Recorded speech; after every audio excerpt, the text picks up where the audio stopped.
So I'm here with Martin from the British and Irish Meteorite Society, and we're looking at his incredible display of meteorites. Martin, tell me a little bit about what a meteorite actually is. Well, most meteorites are asteroidal in that they come from asteroids. Some come from the Moon and Mars, and possibly some from other planets such as Mercury, although not yet confirmed. Some possibly believed to be also of cometary origin, although again not confirmed. But yeah, most come from asteroids. So you've got quite a range of meteorites here. Can you tell me a little bit about the different kinds you've got? Because there's all sorts of different colours and shapes and sizes. Okay, well, I can show you. You've got three very basic sorts of meteorite. You have stone meteorites like this one, and you have iron meteorites such as that one, and then in between the two you have something like this, which is a stony iron meteorite, and that's a slice. But if I move that around, you should be able to see the shiny flecks of nickel iron spread throughout that. So although that's not a classification process that is still used, it is a basic way to split the meteorites into their types. That's beautiful. And you were showing me earlier a beautiful slice of an enormous meteorite. If you move around here, tell me about this one, because this one I think is absolutely beautiful. Okay, well let me just get a light on behind that so you can see. So hopefully you'll be able to see some light shining through the crystals there. Yeah. So what you're seeing there is a nickel iron matrix, which is the silvery material that the light isn't shining through, and then also olivine crystals. Now this is from a differentiated asteroid body, where the asteroid is differentiated, so you have a molten iron core, and this comes from the core mantle boundary, where these olivine crystals intermix with the iron, and this is taken from that area. Olivine is also known as peridot, which is a gemstone, so you can actually get jewellery made of peridot, and certainly of the extraterrestrial variety, olivine. And it's just a rather beautiful meteorite. We got someone asking how are they authenticated? How do you actually verify that a meteorite is indeed a meteorite? There are various tests that are done, and for a meteorite to be classified, they have to be seen by a scientist and authenticated, and the various analyses are done, both physical and chemical, and then it's given a name, and the meteorite name is generally the place where it fell. And the exception to that is in some of the desert regions of the earth, such as northwest Africa, countries such as Algeria, Mauritania and Libya. And because that's such a large area, and because meteorites pass through various hands before being classified, some of the location data is lost.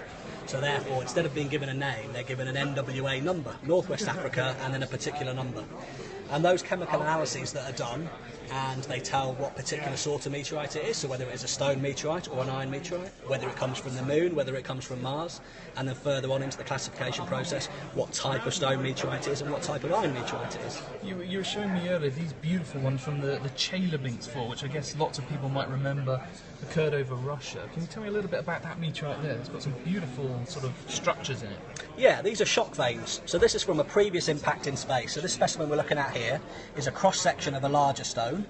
And these shock veins are from an impact between this asteroid body and another body. So that impact has caught the heat and pressure to melt some of the material, and it forces it into these shock veins. That then solidifies and forms that new material. So that asteroid then, when it's impacted on Earth, bearing in mind the cosmic velocity pre-atmospheric entry can be anything from 25,000 miles an hour to 150,000 miles an hour, which is just huge. Our atmosphere obviously protects us, so when it hits our atmosphere, it's like slamming into water, like a bullet into water, and that causes the body to fragment. And when it fragments, it will fragment along these lines. So these shock veins, if you had a stone, and you sort of threw that stone on the ground of this material, it would break along those veins. And that's exactly what happens. And you've got a sort of non-sliced version of Chelyabinsk, haven't you? That shows a beautiful structures inside. Just open this up for you. This always reminds me, when you look at things like the asteroid, the sort of rubble pile asteroids, this sort of reminds me of that. It shows it very well, yeah. You can see the 3D version there of those shock veins that were shown in that cross-section, but you can see it here very clearly in a 3D version. What this also shows is the matte black fusion crust on the outside, and that's what forms when it comes through the atmosphere. So as it comes through the atmosphere, the heat and pressure build up in front of it, and it melts the outer surface of the rock. And you can see there, in comparison to the interior, and you can see this fusion crust on the outside is a very, very thin rind, barely a millimetre thick. So what happens is it melts the outer surface of the rock, that surface then gets ablated away, and that exposes a new surface. So although it's a wrong analogy, it's a little bit like sweating, in that what keeps the body cool, it also keeps this cool, but it also loses mass. So as it comes through the atmosphere, estimates vary, but it can lose up to 90% of its mass. So something this size, which is sort of like a broken golf ball size, pre-atmospheric entry could have been something football-sized or much bigger. Wow.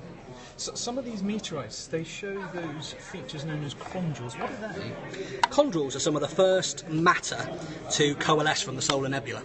So if I find an example here, you might not be able to see this through the plastic, but... Let's see if we can get a right angle. That is absolutely so this is a slice of Allende, which is quite a rare meteorite scientifically, quite common in weight because a lot of it fell, but it's the most scientifically studied meteorite. So it's quite a primitive meteorite.